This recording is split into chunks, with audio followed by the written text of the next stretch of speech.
T-minus 2 races and counting before NASCAR's postseason begin. And for drivers such as Carl Edwards, Kyle Busch, and Jeff Gordon, time is running out. They are currently 12th, 13th, and 14th in the point standings, and all would be on the outside looking in of the postseason party. The race is still going on as we speak down in Atlanta. Currently, Chesterfield's Denny Hamlin has the lead with Martin Truex Jr., Gordon, Kevin Harvick, and Brad Keselowski in the top 5. Carl Edwards, one of the drivers I was talking about, did not finish in the race, and now coming into Richmond this coming Saturday, he will need a lot of work to do to be one of the 2 wildcard entries for NASCAR's postseason. We'll try to have another update before the sportscast ends. Meanwhile, Emporia's Elliott Sadler is leaving Richard Childress Racing after this season. Childress said on Sirius XM radio pre-race show that Sadler has not re-signed with the team for the 2013 season. There are several published reports that he could be joining Joe Gibbs Racing to run a full-time schedule on the Nationwide Series and run a 4th Sprint Cup car part-time next year. Sadler currently leads the nationwide standings by 12 points over Ricky Stenhouse Jr. To college football, and yes, the calendar says it's September, but Monday night's ACC opener between Virginia Tech and Georgia Tech could go a long way in determining who wins the Coastal Division. And over the last few years, the winner of this meeting has gone on to play in the conference title game, which makes Monday night very important. It's meant a lot for the last few years, I think certainly respect their program and how they do things, and I know it's a big game. I'm not sure whether it's a rival game, but I know it's a big game. It's either us or them, for the crown on our side. So seeing them first is definitely a great thing. We get to prep for them. They run a unique style offense, so obviously we'll have to pay special attention to what they do, their personnel. Yeah, I definitely think it's a game that's the better to have in the beginning of the season, because that's a game that's going to wear down on your body.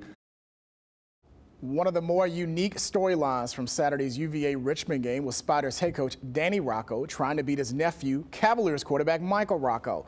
Michael was able to get the upper hand on the Spiders defense that was designed to stop the run, with over 300 yards passing and a touchdown in the 43-19 win.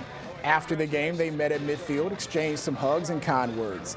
With this matchup now history, both uncle and nephew can focus on their team's season while rooting for the other from afar.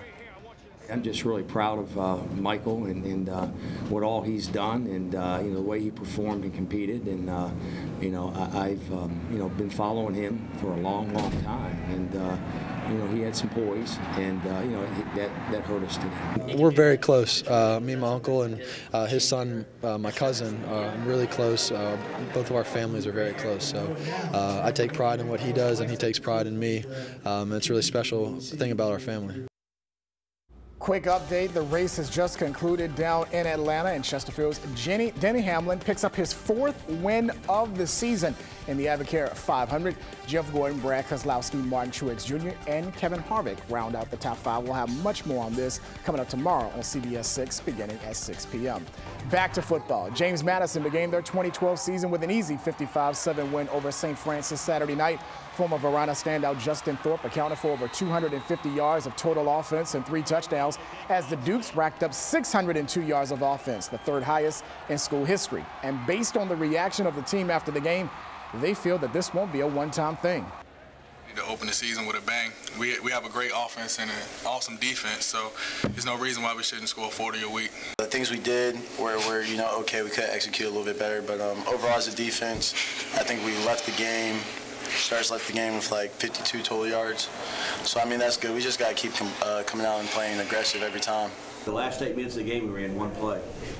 We ran to the left, we ran to the right. So we just turned and handed it off. We weren't trying to score. To baseball, where Flying Squirrels right-hander Chris Heston has been the ace of the staff all season and was recognized by the Eastern League as their pitcher of the year. Heston led the league with a 2.13 earned run average. That's also 4th best in all of minor league baseball, and he's among the league leaders in strikeouts, opponent's batting average, whip, and complete games. Heston was scheduled to start tonight against Akron, but the game was postponed because of rain and will not be made up. The Squirrels will finish up their season Monday afternoon at 12:05 against the Arrows. Again, Chesterfield's Denny Hamlin won the race down in Atlanta. Jeff Gordon was in the top 5. The news at 11 tonight continues right after this.